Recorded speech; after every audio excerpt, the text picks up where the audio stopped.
Alright, I'm recording this video in response to a comment on one of my other videos that talks about using Power Automate and the bookings connector to uh, log or track booking activity to a list in SharePoint. And the person was asking how to get these staff members. Um, Now, I'd done another video a little while ago, kind of similar type of question where someone was asking how to get the questions and answers.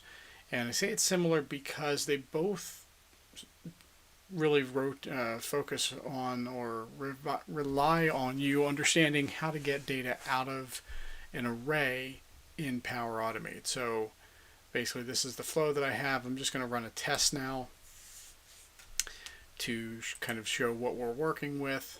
I'll just rerun a previous flow run so that we can see what happens here.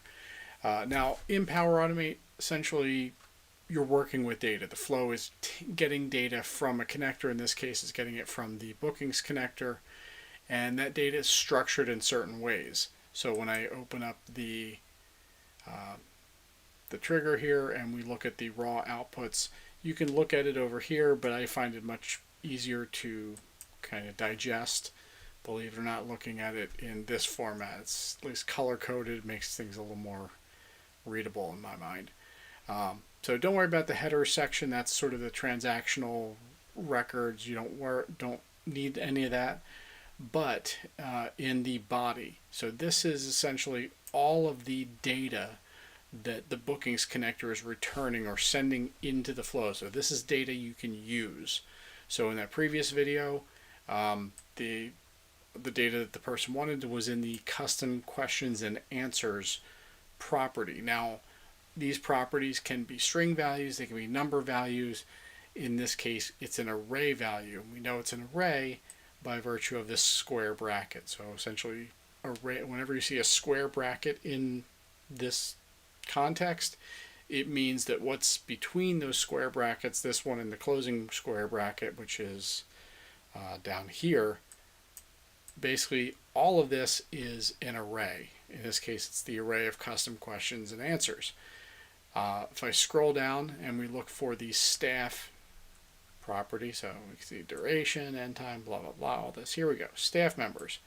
And when we look at that, we can see there's those brackets again. So again, it's an array, it's a collection or list of things, list of values. Now in this case, there's only one object in this array. So when I say object, basically within the curly braces here, this is all an object. So just by comparison, service name is a string value because it's just text within double quotes. When you have sort of we already said the square bracket indicates an array, the curly brace indicates an object, and then within the object we have keys or properties, like display name is a property and the display name is Adele Vance. The value of it is Adele Vance. So basically, in order to get this data out, we need to understand how to, number one, how to get the array, how to sort of flatten the array to get a particular element from it, and then also how to get a property from the object that's in that array. So the number one tool you're going to use for working with, doing this sort of parsing is the select action. So you'll see that I added a select here, and I'm actually going to go into edit view just so we can see sort of how this is put together. But the select action here, when you add it, you're kind of pointing it to an array. In this case, the array is that staff member's property, and then you're setting up a map, or essentially we're transferring or translating, transforming, whatever you want to call it, that array of display name and email to name and email. So the name is using the display name from the staff members array, and email is going to be the email address from the staff members array. So when that runs, basically if we wanted to get the first, in this case there's only one in there, but a booking could have multiple staff members assigned, but right now there's only one. And if they're in your scenario, there's only one that you're worried about, then this solution will work fine. Basically, we're using a couple of actions here, couple of expressions rather. We're using the first expression to say get from the output of that select action, and that's this body select staff members, give me the first value or the first element of that array, and then dig into that. This question mark basically means open that element up and then give me the name property. And that's name because that's what we called it in when we used the select action. So we're getting the first item, first element, and returning the name, and then have a space and an open parenthesis, and then here we're getting the first element again, but this time we're getting the email property. So what we end up with, if I just go back and look at that flow run again, is this output. So there's Adele Vance with the name in parentheses. Now, if you just wanted the name or you just wanted the email, you could just use that, first and then that one property to plug into a particular value. I'm just wanted to show you how you can get it as one chunk. Now, if there are multiple staff members, there's still a way you can do this, but it requires a slightly different approach. So basically in the select action, go back to edit mode here.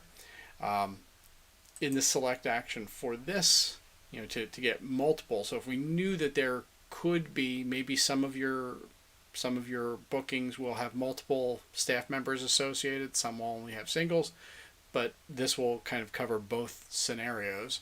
So again, we're pointing the select at the staff members, that same thing, the staff members dynamic content. Just to be clear, in the dynamic content you want to get when you type in staff members, you'll see a number of things, but you want the one that just says list of staff members. So staff members with nothing else after it, and list of staff members. That's what you're getting. That's the array that you're pulling data from.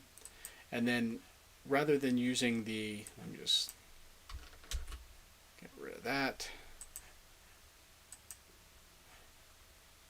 Basically, then normally select is in this mode. If you click the button here to switch to text mode, you can paste in or you can type in an expression, and I'm just going to paste that back in there. And this is a little bit different because we need to basically within here we are using another expression called concat, which basically means to string together multiple text values or multiple values. So we're saying concatenate, and in this case where we say item display name, this just means from the first element of the staff members array, give me the display name, and then a comma, space, open parenthesis, etc. So this is just kind of giving us that same format of name, parenthesis, email address, and then closing parenthesis. But we have to kind of break it out as, item display name, item email address. And when we add that, and then essentially what that would do is the output of that would be an array of what we call a one column array or a single, one dimensional array, which would just be a list of name and email address.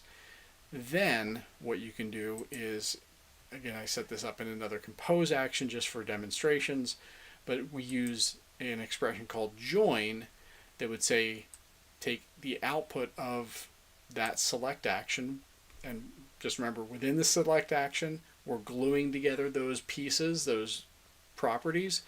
We're saying take each of those elements and then join them all together and separate them with a semicolon. So join takes, this is an array of data, it's taking that array and appending each of the elements together with a semicolon separating them. So essentially when we run this again, I'll just do another run rather than be a little faster than clicking back out and going to the run history. But what we'll see, it's going to look the same because in this case, the booking still only has one staff member. But just know that if you had multiple staff members, so essentially the output of that is just this, but if we had multiples, if there were another, you would see semicolon space and then the next person's name and email address. And if there were a third, you would see semicolon space, the third staff member's name, etc. So that's essentially what you need to do. So you need to use select to sort of pull the data, reshape the data from that array of staff members, and then you can get the individual elements as you need them, put them together into a specific format, or if you just need the name or just the email address, you can certainly just use those pieces.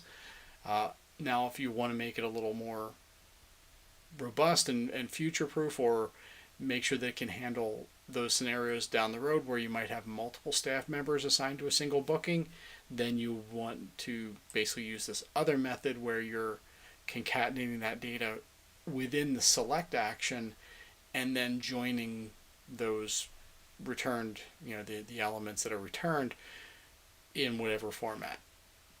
Now, obviously, there are dozens of different ways to slice and dice this depending on what exactly you want to do with the data. Now, I put these into compose actions just for demonstration purposes, but you could plug those same expressions that are in the composes directly into a field in a SharePoint list or an Excel file or whatever it might be.